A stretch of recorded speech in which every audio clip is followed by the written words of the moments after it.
सवितर्का समापत्ति। तत्र शब्दार्थ ज्ञान विकल्पैः संकीर्णा सवितर्का समापत्तिः। पूर्व सूत्र क्षीण वृत्तेरभिजातस्येव में स्थिर हुए एकाग्र हुए मन की समापत्ति की चर्चा करते हुए समापत्ति के स्वरूप का कथन किया है और समापत्ति किस किस विषय वाली होती है उसकी भी चर्चा की है।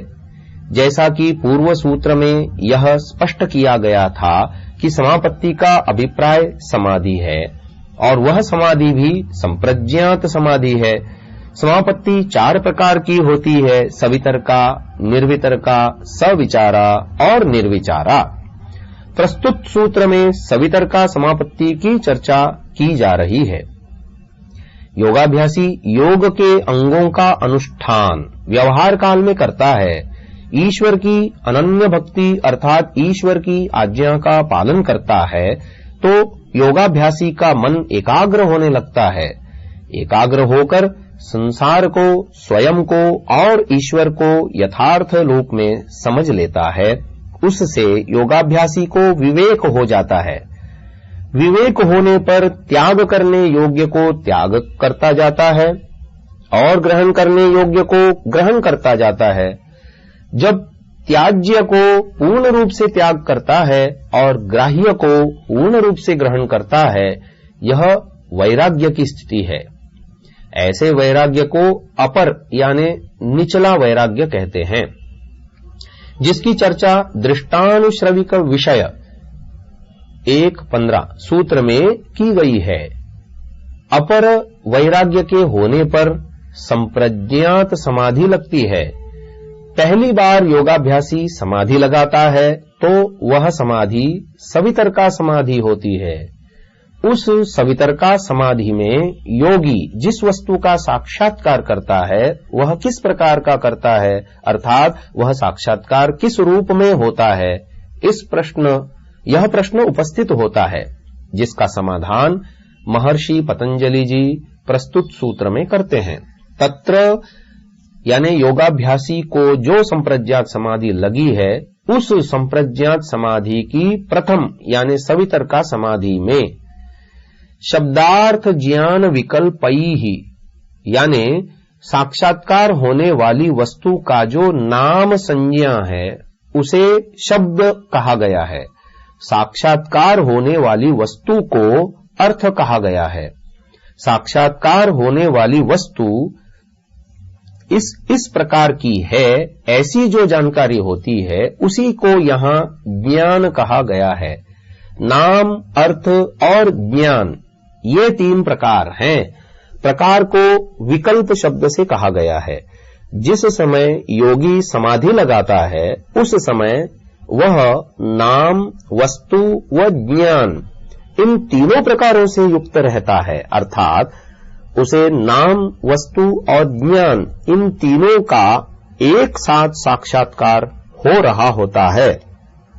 समाधि में इन तीनों प्रकारों का घुला मिला स्वरूप होता है, अर्थात इन तीनों प्रकारों का एक साथ साक्षात्कार हो रहा होता है।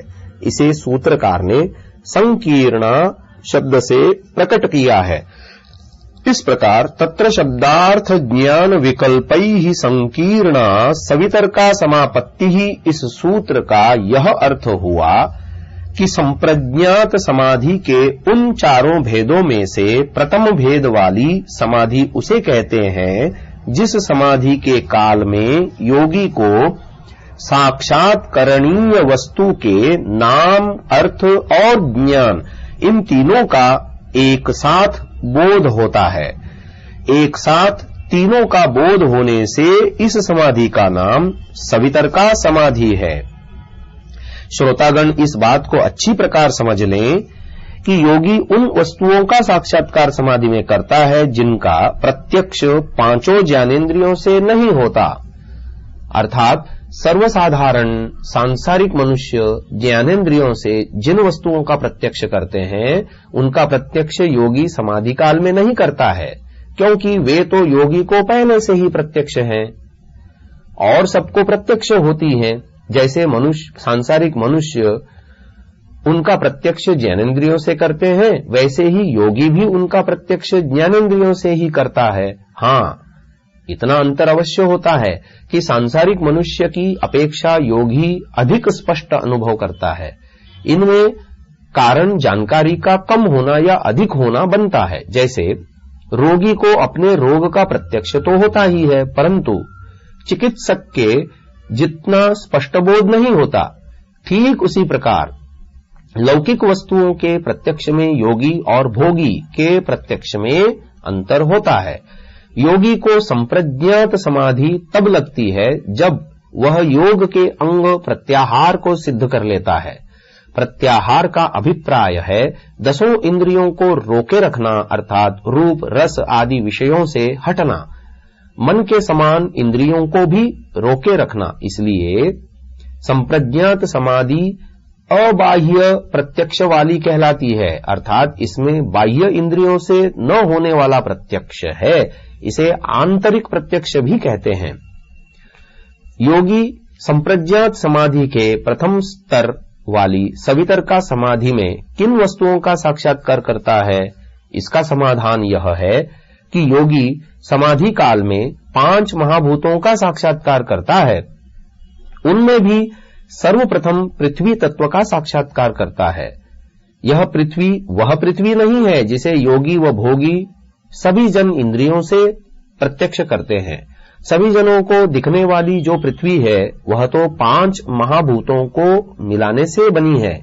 जिस प्रकार 5 महाभूतों का मिलाकर सूर्य, चंद्र, नक्षत्र, शरीर आदि बने हैं, उसी प्रकार यह जो सब जनों को दिखने वाली पृथ्वी है वह भी 5 महाभूतों को मिलाने पर बनी है। 5 महाभूतों में से जो एक महाभूत पृथ्वी है उसका साक्षात्कार योगी सवितर्का समाधि में करता है। वह पृथ्वी महाभूत इंद्रियों से प्रत्यक्ष नहीं होता, वह सूक्ष्म होता है, इसलिए उसका मन से ही प्रत्यक्ष होता है। जिस प्रकार 5 भूतों में से एक पृथ्वी महाभूत सूक्ष्म होता है, उसी प्रकार जल, अग्नि, वायु और आकाश महाभूत भी सूक्ष्म होते हैं। उनका प्रत्यक्ष भी मन से ही होता है।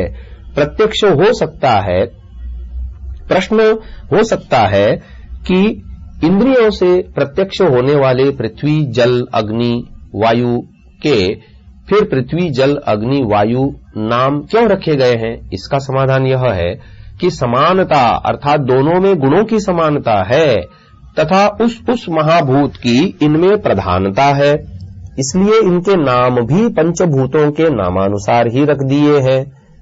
योगी पहले संप्रज्ञात समाधि के प्रथम स्तर वाली सवितर्का समाधि लगाता है। उसमें पृथ्वी का साक्षात्कार करता है। वह साक्षात्कार किस रूप में करता है? इसका उदाहरण लोक में इंद्रियों से होने वाले प्रत्यक्ष का ही दे सकते हैं, क्योंकि संप्रज्ञात समाधि तो साध्य अर्थात सिद्ध यानी व्याख्या करने योग्य है।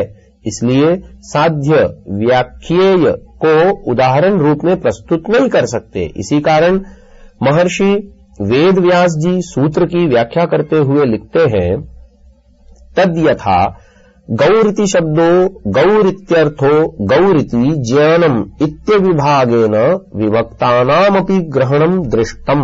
अर्थात उदाहरण के लिए कोई अनजान व्यक्ति पहली बार किसी वस्तु को देखता है तो क्या अनुभव करता है? जैसे एक गाय है, गौरिति शब्द, अच्छा इसका नाम गाय है। यहां गौ शब्द नाम को कहने के लिए आया है। गौरिति अर्थ, अच्छा यह गाय है। यहां गौ शब्द वस्तु को कहने के लिए आया है। गौरिति ज्ञानम, अच्छा इस स्वरूप वाली गाय है। यहां गौ शब्द बोध यानी जानकारी को कहने के लिए आया है। इत्यविभागेन विभक्तानामपि ग्रहणम दृष्टम, अर्थात इस प्रकार नाम, अर्थ और ज्ञान अलग अलग होते हुए भी एक साथ मानो अलग न होते हुए जाने जाते हुए दिखाई देते हैं। विभज्यमानाश्च यानी और जो नाम, अर्थ और ज्ञान इन तीनों को अलग अलग अनुभव किया जाए तो अन्ये शब्द धर्माः अर्थात गौ यह जो नाम है इसकी विशेषताएं अलग हैं। यहां शब्द की विशेषता को धर्म कहा गया है। शब्द की क्या विशेषता है? उच्च ध्वनि, मध्यम ध्वनि, निम्न ध्वनि अर्थात उदात्त, स्वरित व अनुदात्त। शब्द की यह भी विशेषता है कि ह्रस्व, दीर्घ और प्लुत के रूप में भी ध्वनित होता है। ये शब्द के धर्म कहलाते हैं।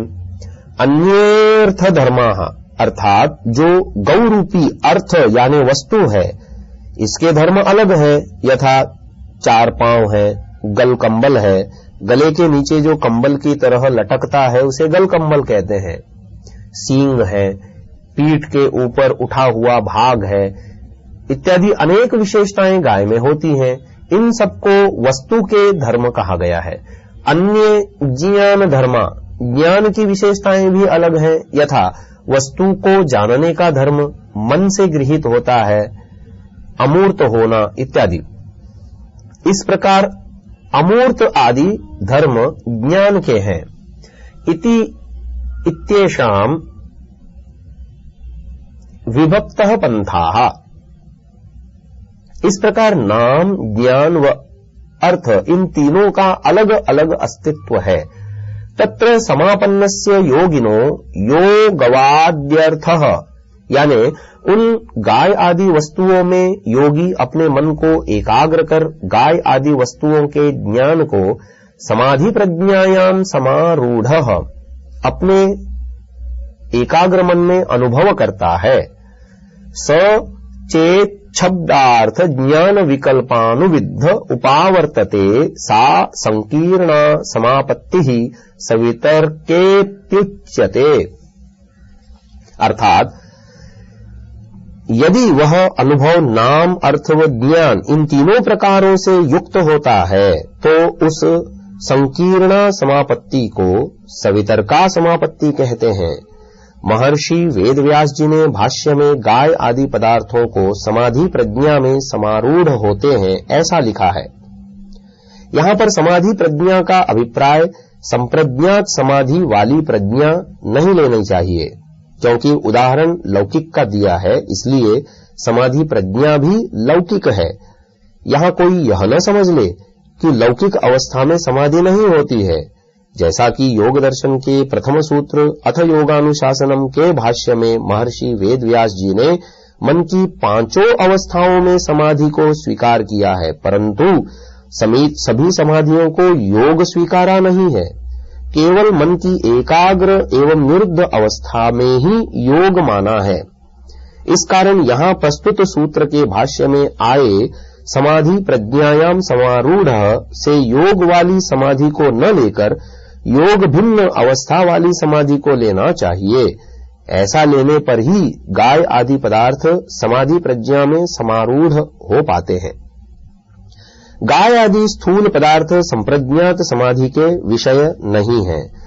महर्षि वेदव्यास ने संप्रज्ञात समाधि को समझाने के लिए गाय आदि पदार्थों का उदाहरण दिया है। जिस प्रकार कोई व्यक्ति गाय को देखता है तो उसे गौ के नाम, अर्थ व ज्ञान इन तीनों का एक साथ घुला मिला बोध होता है। जैसे लोक में व्यक्ति गाय आदि पदार्थों का प्रत्यक्ष करते समय नाम, अर्थ व ज्ञान तीनों का एक साथ अनुभव करते हैं, उसी प्रकार योगी संप्रज्ञात समाधि में पृथ्वी, जल आदि पदार्थों का अनुभव करता है तो नाम, अर्थ व ज्ञान इन तीनों का एक साथ अनुभव करता है।